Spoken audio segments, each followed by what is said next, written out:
He spoke about family values on camera, and stayed silent while his own son learned how to live without him. The pizzeria always smelled the same at 6 in the morning. Yeast, warm dough, tomato sauce that had simmered too long, and the faint bitterness of burnt cheese clinging to the walls no matter how often they were scrubbed. For Emma Harper, that smell had stopped meaning food a long time ago. It meant survival. It meant another day she had managed not to fall apart. She tied her apron in front of the narrow mirror by the staff sink, pulling the knot tight, as if pressure alone could keep everything inside her from spilling out. 24 years old, she reminded herself. That was what her driver's license said. But the woman looking back at her seemed older, sharper around the eyes, heavier in the shoulders. Her dark hair was twisted into a practical bun that never moved, because loose strands required time, and time was a luxury she didn't have. Beneath her eyes lay shadows she no longer tried to hide. They were honest. They came from late shifts, early mornings, and the constant arithmetic of fear, rent, groceries, daycare. Her eyes were the worst part. Blue, clear, almost painfully light. People often commented on them, saying they were beautiful. Emma knew better. They were cold because they had learned to be. Warmth made things fragile. In the corner of the dining area, before the lunch rush and long before any customers arrived, her son sat at a small table meant for two. Liam's legs didn't quite reach the floor, so they swung gently as he leaned over a sheet of paper, carefully coloring inside the lines. He was 4 years old, with brown hair that refused to lie flat no matter how many times Emma smoothed it down, and the same blue eyes she saw in the mirror every morning. His face held a seriousness that didn't belong to a child. He rarely complained, rarely asked for more than he was given. Emma both loved and feared that about him. She watched him while pretending to wipe down the counter. Children weren't supposed to be this quiet, she thought. They were supposed to be loud, demanding, careless. But Liam had learned early that his mother's strength was finite. He sensed it the way some people sensed weather changes. "Mom," he said softly, without looking up from his drawing, "is it daycare today?" The question was simple. The answer was not. Emma felt the familiar tightening in her chest. Daycare was not just a place, it was the thin bridge holding their life together. Without it, she couldn't work full shifts. Without work, there was no apartment, no food, no stability. And daycare cost more than it should have, more than she could afford without calculating every cent twice. "Yes," she said after a brief pause. "Today." She smiled, or at least shaped her mouth into something that resembled one. It felt brittle, like ice stretched too thin over water. Liam nodded and returned to his drawing, satisfied. He trusted her. That trust was both her greatest motivation and her greatest terror. The television mounted near the register flickered on automatically, switching from a muted morning news crawl to a live broadcast. Emma barely noticed at first. The TV was always on, filling silence with noise so no one had to listen to their own thoughts. But then she caught a name on the screen, and her hand froze mid-motion. A charity gala. A red carpet. Flashing cameras. The kind of polished world that existed parallel to hers, untouched by grease stains and unpaid bills. The reporter's voice was bright, enthusiastic, practiced. The camera focused on a man stepping forward with effortless confidence, as if the space had been built for him alone. Nathan Hale. His name appeared neatly at the bottom of the screen. Entrepreneur. Philanthropist. Advocate for family values. Emma's breath caught, sharp and sudden, like she had inhaled smoke. 4 years had changed him less than they had changed her. His brown hair was styled but natural, his posture relaxed, his smile precise. He wore a tailored suit that probably cost more than her monthly rent. He looked exactly like someone people trusted. She remembered another version of him. One without cameras. One who had sat on the edge of her bed, hands clasped, eyes avoiding hers, telling her calmly that he wasn't ready for a family. That a child would complicate things.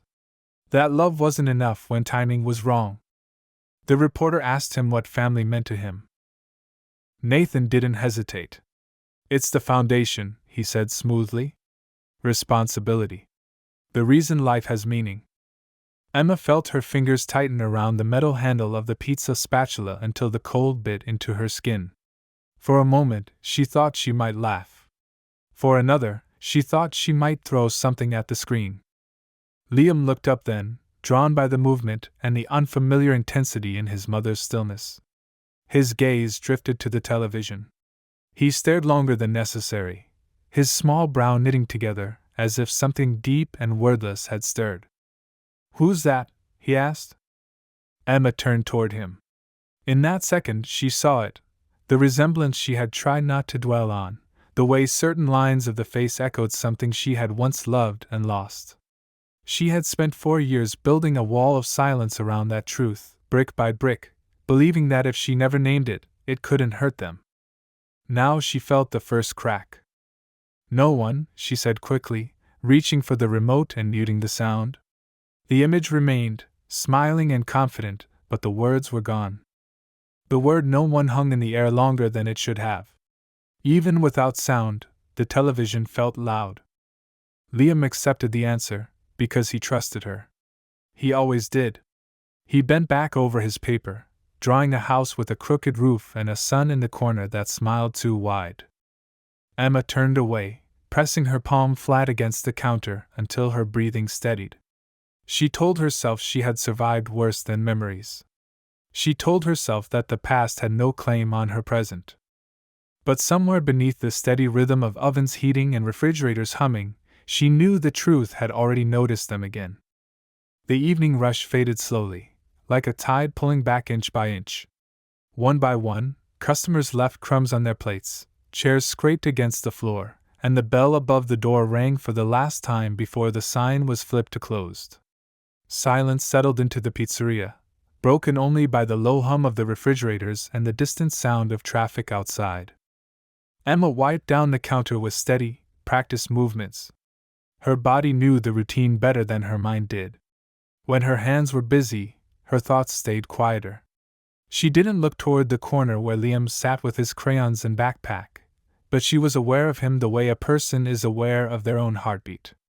He was still there. He was safe. That was all that mattered. The door opened. The bell rang once more, sharp and unexpected. Emma didn't look up right away. People ignored signs all the time. She kept wiping, finishing the same small circle of countertop she had already cleaned twice. "Good evening," a man said. The sound of his voice slipped past her defenses before she could stop it. Familiar. Too familiar. It wasn't loud or demanding, it carried a controlled calm, the kind used to being listened to. Her hand slowed. She lifted her head. For a moment, the world lost its depth, as if everything had been pressed flat against glass. Nathan Hale stood just inside the doorway, his coat dark and expensive, the fabric catching the overhead lights differently than anything else in the room. Snow had dampened his shoulders, and a few strands of his brown hair had come loose, softening an appearance that normally looked untouchable. His blue eyes found her instantly. He didn't smile. He didn't pretend this was a coincidence. His face changed in real time, surprise giving way to something like shock, then guilt, then a quiet fear he hadn't prepared for. "Emma," he said, barely above a breath. She straightened, placing the cloth carefully on the counter as if sudden movements might break something fragile between them. 4 years collapsed into a single second. The nights she'd cried silently. The mornings she'd forced herself to stand up anyway.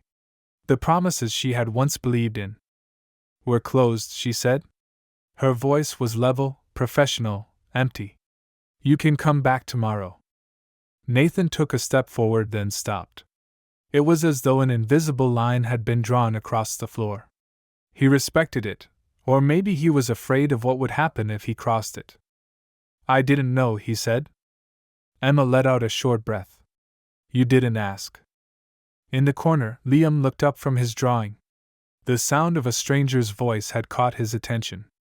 His gaze moved from his mother to the man by the door, studying him with open curiosity. Children didn't have filters yet. They noticed patterns adults tried to ignore. Nathan followed Liam's line of sight. His body went rigid.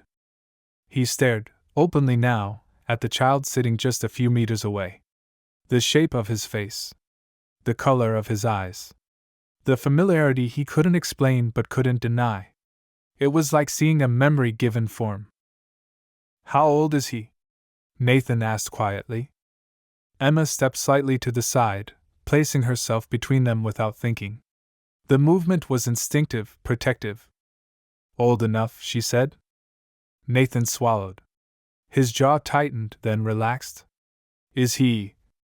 She cut him off. "You don't get to ask that like it's casual conversation." Silence stretched. The pizzeria felt smaller, the air heavier. Liam slid off his chair and took a few steps closer, holding his paper in his hands. He stopped near Emma's leg and looked up at the man, tilting his head. "Mom," he said softly, confused rather than afraid. "He looks like me." The words landed with a quiet finality. Nathan closed his eyes for a brief moment, as if bracing himself. When he opened them again, they were wet, though no tears fell. "Yes," he said hoarsely, more to himself than to anyone else. Emma's chest tightened, but her face remained controlled. She had learned the cost of showing emotion in front of the wrong person. "This isn't a conversation we're having here," she said. "Or now." Nathan nodded slowly. "I understand." She doubted that, but she didn't correct him. "I just wanted to see you," he added. "I didn't plan." "You never did," Emma replied. The words were quiet, but they cut deeper than shouting ever could.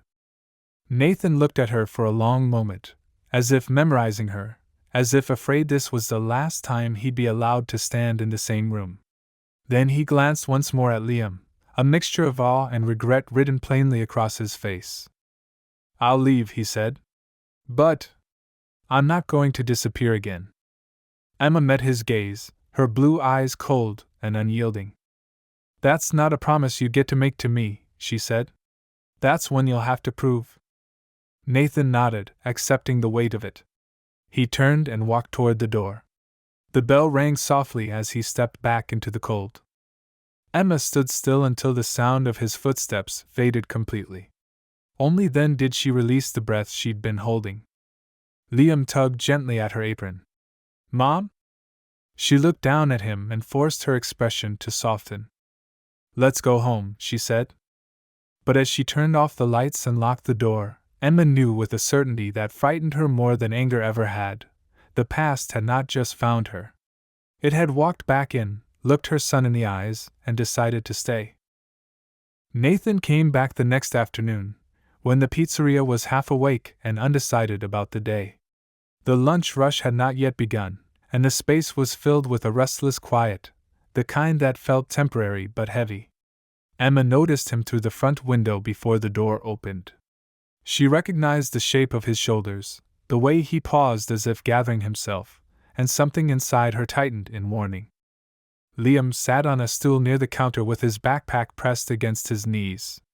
His daycare jacket was folded neatly on top of it, a small, careful detail that made Emma's chest ache. She had told him they would go later.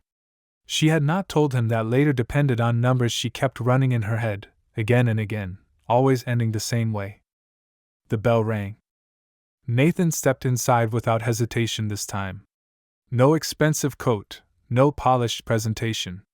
Just jeans, a dark sweater, and an expression that didn't know how to hide what it felt. He looked at Emma first, then at Liam, and something in his posture softened, like a man lowering a shield he wasn't sure how to carry. "Hi," he said. Emma didn't answer. She kept slicing dough, the blade pressing down harder than necessary. The sound of it hitting the board was sharp and final. "I'm not here to make trouble," Nathan added. I needed to come back." "You don't need to do anything," Emma said without looking up. "You already did what you chose to do." Nathan flinched, but he didn't step away. He leaned against the counter instead, careful not to cross into her space. I didn't know, he repeated, as if the words might mean something different today. Emma set the knife down and finally faced him. You knew enough to leave, she said. That was knowledge. Everything else is just comfort. Nathan nodded slowly. You're right. The admission seemed to surprise even him. His gaze dropped to the backpack by Liam's feet. He frowned slightly, then looked back at Emma. Why isn't he at daycare? He asked. Emma's jaw tightened. She hated the question because it was reasonable, and reasonable questions were harder to fight.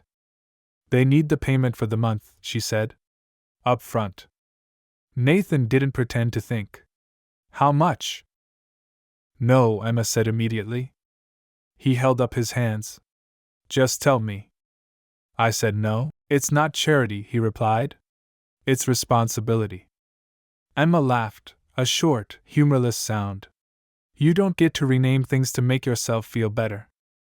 She leaned closer, lowering her voice so Liam wouldn't hear every word. You don't walk in after 4 years and buy your way into someone's life, she said. You don't pay a bill and suddenly become necessary. Nathan's face tightened, but he didn't argue. Then tell me what to do, he said quietly. Tell me how to do this right. Emma studied him. She searched for the man she had once loved and found someone unfamiliar instead, older, stripped of certainty, painfully aware of what he had missed. Start with the truth, she said. Not the polished version. Not the one you give interviews about. The real one. Nathan nodded. Say it out loud, she continued. Say that you ran. He drew in a breath. I ran, he said. The words came out uneven but honest. And? Emma pressed. I chose my career over my family, he added. I told myself it was temporary, but I never came back. The silence that followed felt earned. Before Emma could respond, Liam slid off his stool and approached Nathan, holding a piece of paper in both hands. He stopped a few steps away, uncertain but curious. I made this, Liam said. Nathan crouched down instinctively, lowering himself to the child's level. Can I see? Liam nodded and handed him the drawing. It showed 3 figures this time, one small, one tall, one in between. A building with a sign that said pizza. A son in the corner, smiling. Nathan stared at it for a long moment. His throat worked as if he were trying to swallow something too large. It's really good, he said finally. Thank you. You can keep it, Liam added. I will, Nathan promised. Emma stepped forward, her voice firm. Don't make promises you don't understand yet, she said. He's not a souvenir. Nathan looked up at her. I know. No, she corrected him. You think you know? She took the drawing gently from his hands and gave it back to Liam. Go wash your hands, she said to her son. We'll talk in a minute. Liam hesitated, then nodded and walked toward the sink in the back. Emma turned back to Nathan, her expression unreadable. If you want to be part of his life, she said, you do it slowly. Without cameras. Without money solving everything. And without expecting gratitude. Nathan stood up, straightening. I can do that, he said. Emma met his eyes. Good, she replied. Because the moment this becomes about you, it's over. Nathan nodded once more, and for the first time since he'd walked in, he looked like a man who understood that this was not a negotiation. It was a beginning that offered no guarantees at all. The first photo appeared online 3 days later. Emma saw it during a short break, standing near the back door with her phone in one hand and a paper cup of cheap coffee in the other. At first, she didn't recognize what she was looking at. The angle was odd, the lighting poor, the reflection of the glass blurring the edges. Then she saw herself behind the counter and Nathan standing on the other side, his head slightly lowered, his attention fixed somewhere below the frame. Liam. Her stomach dropped. The headline above the image was bright and eager, wrapped in admiration. A billionaire visits a neighborhood pizzeria, quietly supporting a struggling single mother. The words quiet and struggling sat next to each other like a performance. Emma felt heat rush to her face, followed by a cold clarity that made her hands tremble. She scrolled. There were more photos. Different angles. Different captions. Some called it kindness. Others called it destiny. A few speculated openly, weaving a story that had never existed and never would. When Nathan walked in that evening, she was ready. He carried a small paper bag in one hand, standing just inside the doorway as if unsure whether he was still welcome. The pizzeria was busy, the low murmur of conversations filling the space, but Emma felt as though they were alone inside a glass box, observed from every direction. "I didn't know anyone took pictures," Nathan said before she could speak. "I swear to you." Emma set her phone on the counter and pushed it toward him. The screen glowed between them, showing the article, the photo, the comments already multiplying beneath it. "It doesn't matter," she said. "It exists now." Nathan read in silence. His jaw tightened with every line. "This wasn't supposed to happen," he said. "I'll make them take it down." She shook her head slowly. "You don't understand how this works," she replied. "You can't undo a story once people decide they like it." She leaned forward, lowering her voice. "You'll be praised," she continued. "I'll be judged. And my son will be turned into a symbol." Nathan looked toward Liam, who was sitting at a small table near the wall, playing with plastic dinosaurs. He smiled when he saw Nathan, unaware of the weight suddenly pressing in the room. "I would never use him," Nathan said firmly. "You already are," Emma answered. "Not intentionally. But intention doesn't matter when the result is the same." Nathan ran a hand through his hair. "Then tell me how to fix it." Before she could respond, the door opened again. The woman who entered looked as though she belonged somewhere else. Her coat was expensive, her posture practiced, her presence drawing attention without effort. She paused briefly, scanning the room, then her gaze settled on Nathan. "There you are," she said warmly. "Everyone's been looking for you." Emma watched Nathan stiffen. "Claire," he said, his voice cautious. "You shouldn't be here." Claire stepped closer, her eyes flicking briefly to Emma, then to Liam, lingering just long enough to be deliberate. A polite smile curved her lips. "So this is her," Claire said. "And the child?" Emma felt something inside her go still. Not fear. Not anger. Awareness. "Yes," Emma replied evenly. "This is me. And that's my son." Claire tilted her head. "You do realize how this looks, don't you?" Nathan stepped between them. "That's enough." Claire raised an eyebrow, surprised. "I'm just trying to protect you." "By turning my life into a spectacle?" Nathan asked. Emma let out a quiet breath. "I'm not part of your image," she said to Nathan. "And neither is my child." Claire laughed softly. "Oh, everyone is part of an image. Some people just don't get paid for it." The words landed like a thin blade. Emma straightened. "I don't sell my son." Claire's smile tightened, but her voice remained smooth. "You should be careful. People misunderstand things all the time. Stories grow legs." Emma met her gaze without blinking. "Then let them grow," she said. "They won't walk over us." Nathan looked from one woman to the other, realization dawning too late. When Claire turned to leave, she paused by the door and glanced back. "This won't stay quiet," she said lightly. "Nothing ever does." After she left, the noise of the pizzeria rushed back in. Emma felt as though she had been holding her breath for too long. Nathan faced her, his expression heavy. "I didn't want this," he said. Emma wiped her hands on a towel, steady and controlled. "Neither did I," she replied. "But now you need to decide something." He waited. "If you want to be a father," Emma said, "you do it where no one is watching. The moment my son becomes useful to your reputation, you walk away. Or I will." Nathan nodded slowly. "I choose him," he said. Emma studied him for a long moment, then turned back to her work. "We'll see," she answered. And for the first time since the photo appeared, the story no longer felt like something happening to her. It felt like something she was ready to fight. The call from the daycare came early in the morning, before the city had fully woken up.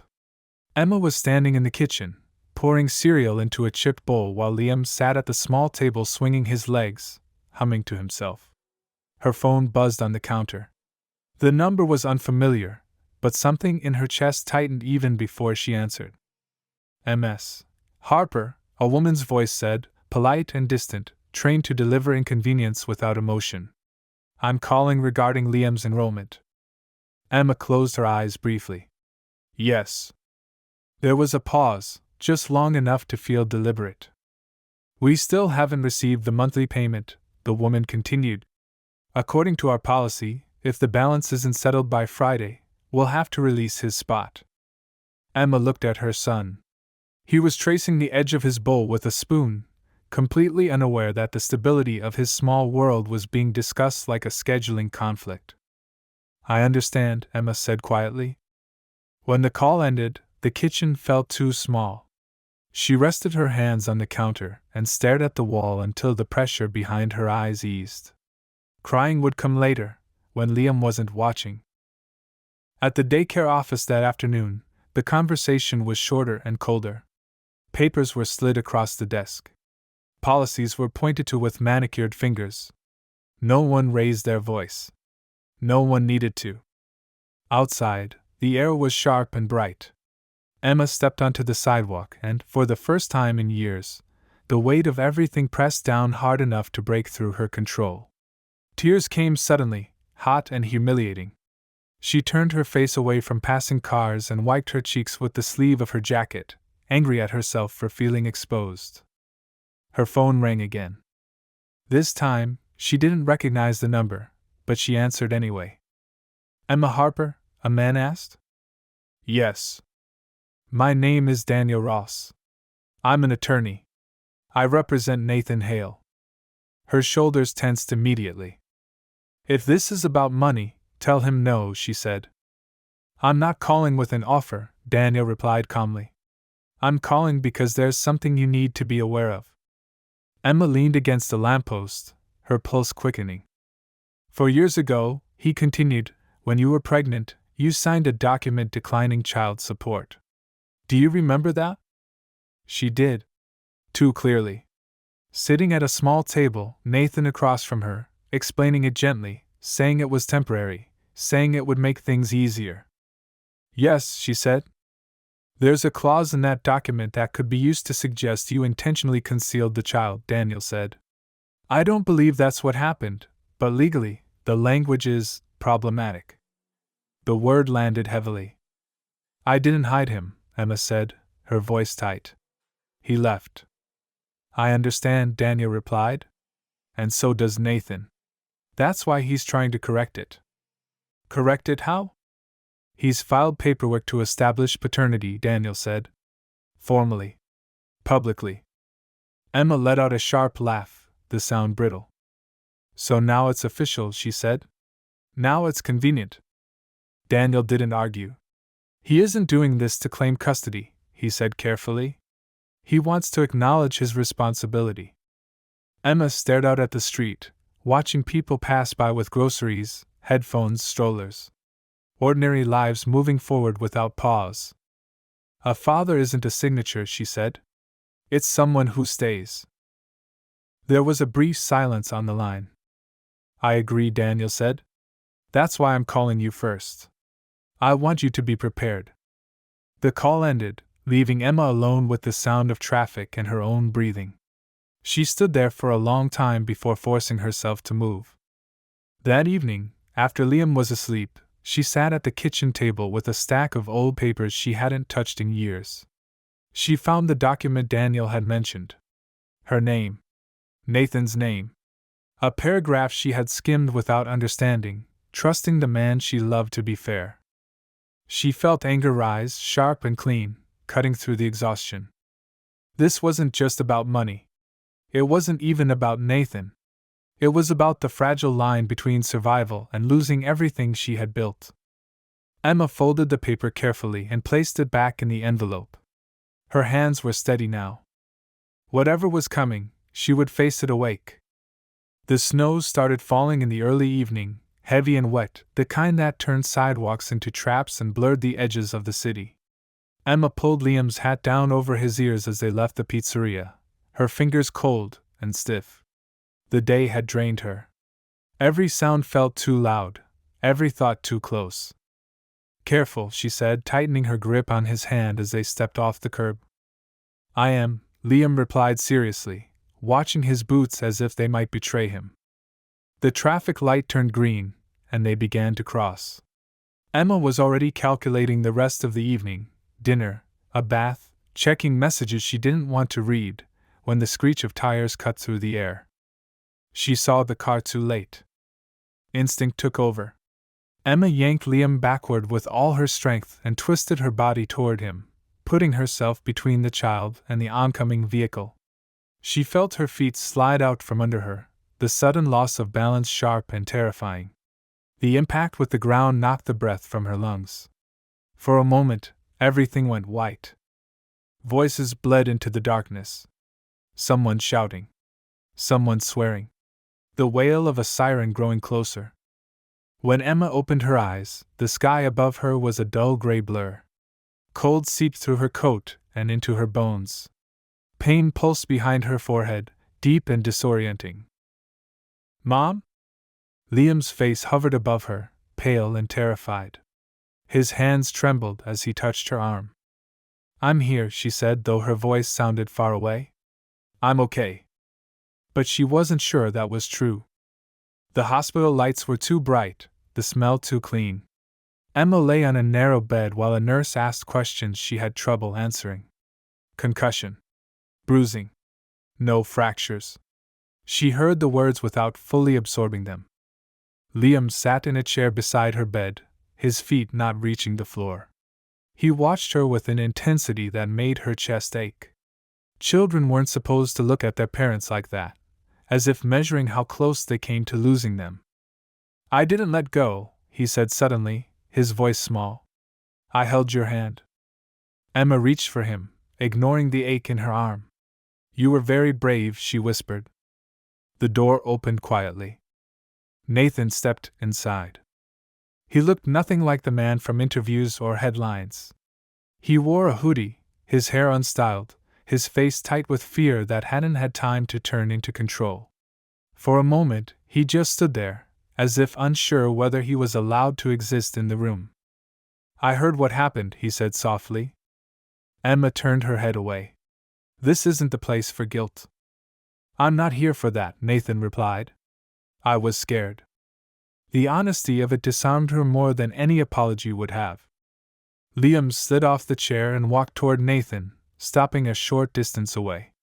He looked up at him carefully. "You came fast," Liam said. Nathan knelt down so they were eye level. "As fast as I could." Liam studied his face, then asked the question Emma had been dreading since the first night. "Are you really my dad?" Nathan didn't answer right away. He glanced at Emma, then back at the child. "I want to be," he said quietly. "If you'll let me." Liam thought about it with the seriousness only children could manage. "Then don't go away," he said. "Not again." Something in Nathan broke. He nodded once, hard. "I won't," he said. "I promise."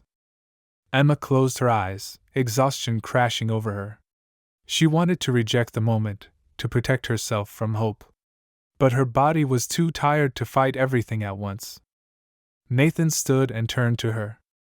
"I was wrong," he said. "About everything. I told myself I was protecting you. I wasn't. I was protecting myself." Emma opened her eyes and looked at him, really looked at him, and saw not the man she had loved, but the man he was trying to become.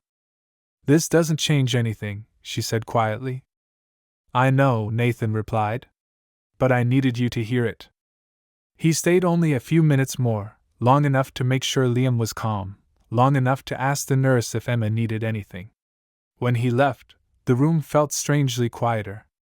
Later that night, When the lights were dimmed and the city outside the window moved on without them, Emma stared at the ceiling and understood something with unsettling clarity.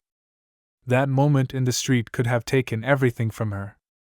And now that death had brushed past them so closely, nothing felt theoretical anymore. Not fear, not truth, not the fragile beginning of something she hadn't planned to allow. For the first time since Nathan had walked back into her life, Emma didn't think about the past. She thought about how easily the future could vanish. A month passed, not quietly, but steadily, as if time itself had decided not to give anyone space to hesitate. Emma returned to work with a lingering ache in her head and a deeper one in her chest. Life resumed its rhythm, though it felt altered, like a familiar song played in a different key. Nathan did not disappear. He did not arrive with grand gestures either. He showed up the way people did when they were serious, on time, without warning, and without an audience. He walked Liam to the park on Sundays, sat on the cold bench while the boy climbed and fell and climbed again. He learned how to listen to stories that made no sense and how to answer questions that had no correct answers. Emma watched from a careful distance, allowing herself no illusions. Then one evening, she turned on the television and saw Nathan standing in front of a camera, alone. There was no red carpet. No smiling host. No applause. "I walked away from my family," he said, his voice steady but stripped of its polish. "From a woman who trusted me and from a child whose existence I chose not to face. I don't deserve praise for trying to take responsibility now. I should have done it then." Emma sat very still on the couch. Liam was asleep in the next room, his door slightly open, the soft sound of his breathing anchoring her to the moment. The reaction was immediate. Phones buzzed. Messages piled up. Sponsors released statements. The world responded the way it always did, loudly, emotionally, without patience for complexity. The next day, Nathan called. "I needed to do that," he said, "before someone else did it for me." "I didn't ask you to," Emma replied. "I know." There was a pause. "I ended the engagement," he added. Emma closed her eyes. The words carried weight, but not the kind people expected. She felt no triumph, no relief. Only a quiet sadness for all the things that had gone wrong long before they ever reached this point. "That wasn't for me," she said. "No," Nathan agreed. "It was for the truth." They met later that week, in a small cafe far from cameras and familiar faces. Liam was with a neighbor. The space between Emma and Nathan at the table felt deliberate, measured. "I need to be clear," Emma said, folding her hands in front of her. "You can be his father. I won't stand in the way of that." Nathan listened without interrupting. "But I am not your second chance," she continued. "I am not a reward for growth or regret. What we had ended the day you left. I didn't freeze in time waiting for you to come back." Nathan swallowed. His expression tightened, but he nodded. "I still love you," he said quietly. "I know," Emma replied. "And that doesn't change anything." The words hurt both of them. She felt it. She refused to soften it. "Love doesn't survive abandonment," she went on. "It changes shape. Sometimes it becomes responsibility. Sometimes it becomes distance." Nathan looked down at his hands. "I accept that." Emma studied him, searching for resistance, for bargaining. She found none. "You don't get to be a hero in this story," she said. "You don't get forgiveness as a headline." "I don't want that," he answered. "I just want to be present." She nodded once. "Then be present where it matters," she said. "With him. Quietly. Consistently. Without using him to prove anything." Nathan met her gaze. "I will." When they parted, Emma felt lighter and heavier at the same time. She had drawn a line she could not step back over. It cost her something she once would have fought to save. That night, as she tucked Liam into bed, he looked up at her and asked, "Is Dad coming on Sunday?" "Yes," she said. He smiled, already drifting toward sleep. Emma turned off the light and stood in the doorway for a moment longer than usual. She understood then that some endings did not come with closure or comfort. They came with boundaries. And sometimes boundaries were the only way forward. Claire did not disappear from their lives the way Emma had hoped she might. She appeared instead at the worst possible moment, when the pizzeria was full and the air was thick with noise and impatience. It was a Friday evening, the kind that left Emma moving on instinct alone, hands working faster than her thoughts as orders piled up and voices overlapped. Claire stepped inside as if she belonged there. Her coat was perfectly tailored, her hair smooth, her expression composed in a way that suggested control rather than calm. A few heads turned. People noticed her without knowing why. Emma saw her immediately. Claire's gaze moved through the room and landed on Emma with unmistakable precision. She smiled, slow and deliberate, then walked toward the counter. "So this is where you work," Claire said, her voice carrying easily over the noise. "It's charming." Emma didn't stop what she was doing. "If you're ordering, you'll need to wait." "I'm not here for food," Claire replied. Her eyes flicked briefly toward the corner where Liam sat with a small toy car. "I'm here to talk." Emma set the pizza box down and finally faced her.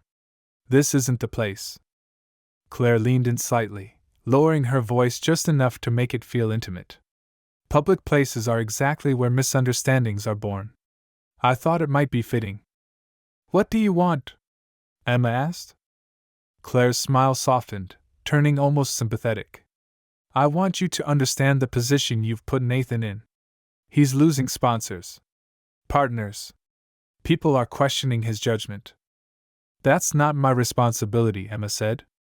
"It became your responsibility when you decided not to stay invisible," Claire replied calmly.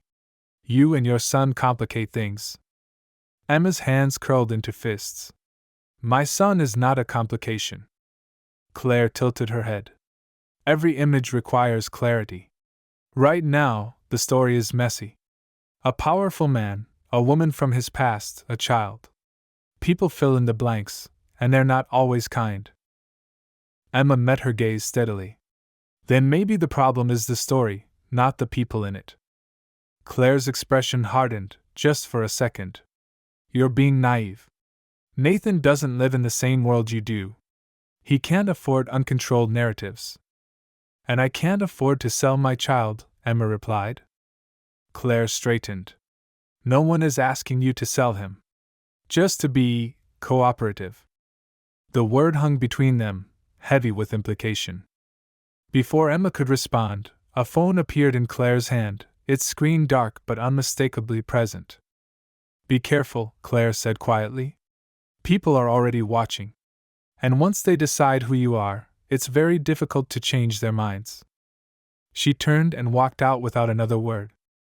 The video surfaced the next morning. It showed only fragments: Emma's tense posture, her raised voice mid-sentence, Claire's composed expression. The context was gone. The captions were brutal. Accusations of greed, manipulation, ingratitude filled the comments. By noon, the pizzeria owner pulled Emma aside. "This attention isn't good for business," he said uncomfortably. "I can't have reporters hanging around." At the daycare, the receptionist avoided Emma's eyes. Conversation stopped when she entered the room. The air around her felt different, judging, cautious. That evening, after Liam was asleep, Emma sat alone at the kitchen table, her phone buzzing endlessly. For the first time, doubt crept in. Not about her choices, but about how much damage those choices could cause. Then the phone rang. "Emma," Daniel Ross said without preamble. "I need you to listen carefully." Her pulse quickened. "What happened?" "Claire staged the encounter," he said. "We have messages coordinating the filming. And more." "What do you mean, more?" "There's a draft agreement," Daniel continued. "It outlines using the child's presence in charitable campaigns. Family imagery. Controlled appearances." Emma felt a chill move through her. She wanted to turn Liam into branding, Daniel said. Nathan refused. She didn't. Silence filled the line. Why are you telling me this? Emma asked finally. Because I'm done protecting lies that hurt children, Daniel replied. And because the truth, this time, is on your side. Emma closed her eyes and let the weight of it settle. Fear gave way to something sharper, steadier. Send me everything, she said. When the call ended, Emma sat in the quiet and understood that Claire hadn't come to warn her. She had come to threaten her. And now, for the first time, Emma knew she wasn't alone in the fight. The press conference was called for noon, but Emma heard about it hours earlier. The news alert appeared on her phone while she was tying Liam's shoelaces, her fingers slowing as she read Nathan's name followed by words like statement and evidence. She turned the screen face down on the table and finished helping her son, forcing her movements to stay calm. Will you be late today? Liam asked, looking up at her. Maybe a little, she said. But I'll be there. She watched him disappear into the daycare building, then stood outside for a moment longer than necessary, breathing in the cold air until her pulse steadied. Whatever Nathan was about to do, it would ripple outward. She had learned by now that nothing involving him stayed contained. She didn't watch the conference live. She found out what happened through fragments, messages from coworkers, headlines flashing across screens, a voicemail from the pizzeria owner that sounded unexpectedly apologetic. When she finally sat down that evening and pressed play on the recording, she understood why. Nathan stood alone at the podium. No fiancé. No board members. No practiced smile. His shoulders were squared, but his face was stripped of performance. He spoke slowly, deliberately, as if each word had been weighed. This is not about repairing my image, he said. It's about telling the truth before it's buried. He released everything. The full, unedited video from the pizzeria. The messages coordinating the filming. The draft agreement outlining how a child's presence would be curated, scheduled, branded. Names were named. Context was restored. I allowed myself to live in a world where control mattered more than people, Nathan continued. That includes myself. I won't do that anymore. Emma felt something loosen in her chest, not relief, not forgiveness, but recognition. He wasn't asking to be absolved. He was standing still and letting consequences reach him. The reaction was immediate and unpredictable. Some sponsors pulled out. Others stayed. Public opinion fractured, then shifted. The narrative Claire had tried to cement cracked open, and through that crack, the truth seeped in. Strangers defended Emma in comment sections she never read. Journalists reframed their stories. The daycare director called to apologize for the misunderstanding and quietly mentioned a financial assistance program that had never been offered before.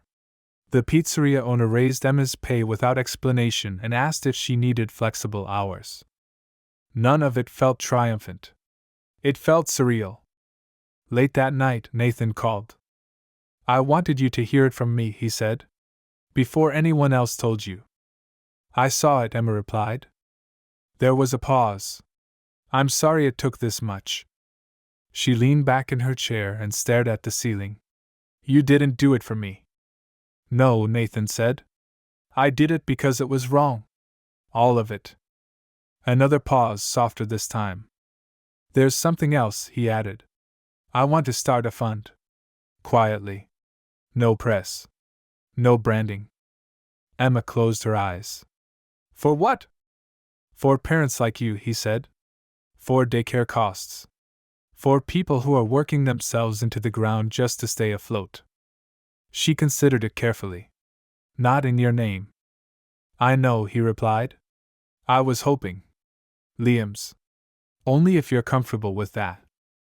The suggestion landed unexpectedly, not as a claim, but as an offering.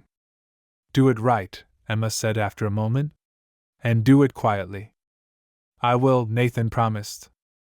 When the call ended, Emma walked into Liam's room and watched him sleep, his small hand curled around the edge of his blanket. She felt the familiar ache of love, sharp and grounding. The world hadn't become fair. Nothing had been fixed neatly. But something had shifted, away from spectacle, towards substance. And for the first time in a long while, the future felt less like a threat and more like an open question. Spring arrived without ceremony. The snow melted unevenly, retreating into cracks along the sidewalks, leaving behind damp pavement and the quiet reminder that winter never vanished all at once. Emma noticed the change in small, ordinary ways: lighter mornings, the way Liam no longer needed help zipping his jacket, the sun lingering just a little longer at the end of the day. Nathan became part of Liam's routine without trying to define it. He showed up when he said he would. He waited outside the daycare gate instead of sending messages from a car. He learned how to listen more than he spoke. Sometimes Emma watched them together from a distance and felt something unfamiliar, not jealousy, not longing, but relief. Her son was no longer alone in ways she could not fill by herself. The daycare celebration came on a warm afternoon, the kind that smelled like cut grass and sidewalk chalk. Children ran between paper decorations and folding chairs, their laughter careless and loud. Emma stood near the edge of the yard, holding a cup of lemonade she barely touched. "Mom," Liam called, tugging at her hand. "Dad's here." She turned and saw Nathan approaching, awkward among the parents but smiling in a way that wasn't practiced. He crouched down as Liam ran into him, steadying the boy as he nearly knocked them both over. Emma watched without moving closer. This moment wasn't hers to manage. Later, as parents clapped and children sang songs that rarely stayed on key, Nathan sat in the front row, recording nothing, applauding everything. When Liam spotted him in the crowd, his face lit up with uncomplicated joy. After the celebration ended, Nathan walked with them to the car. The afternoon light softened the edges of the street, and for a moment, everything felt suspended. "Emma," he said quietly, "I need to say something." She met his gaze, already knowing. "I still love you," he said. There was no expectation in his voice. No demand. She didn't look away. "I know." They stood there in silence, the weight of all the years between them present but no longer sharp. "I'm not asking for anything," Nathan added. "I just wanted to be honest." Emma nodded. "Honesty matters. But so does timing." Liam took both their hands suddenly and lifted them, smiling as if he were completing a puzzle. Emma gently released Nathan's hand and knelt in front of her son, brushing his hair back. "We are a family," she said softly. "Just not the kind you see in stories." Liam considered this, then shrugged. "I like ours." She smiled and kissed his forehead. Nathan watched them, understanding settling in quietly. There was sadness in his eyes, but also respect. He did not argue. He did not reach for what wasn't offered. When Emma drove away, she felt something unexpected: peace. Not happiness in the dramatic sense, not closure, but steadiness. The kind that came from choosing herself without bitterness. Love had not returned to her life in the way she once imagined. But something stronger had taken its place: freedom from fear, freedom from waiting, and the knowledge that she had been heard. As the city moved around them and the light faded into evening, Emma breathed deeply, no longer measuring the air she took in. For the first time in years, it was enough. This story is not about rekindled love or a perfect reunion. It is about responsibility that comes late, but still matters. About a woman who chose dignity over comfort.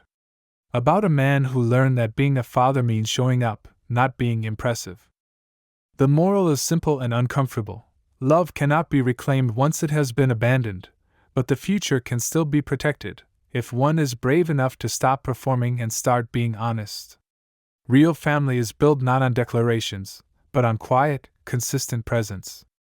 If someone realizes their mistake too late, do they deserve a second chance at love, or only the chance to take responsibility? This story is entirely fictional and created by the author of the channel. Any resemblance to real people is purely coincidental.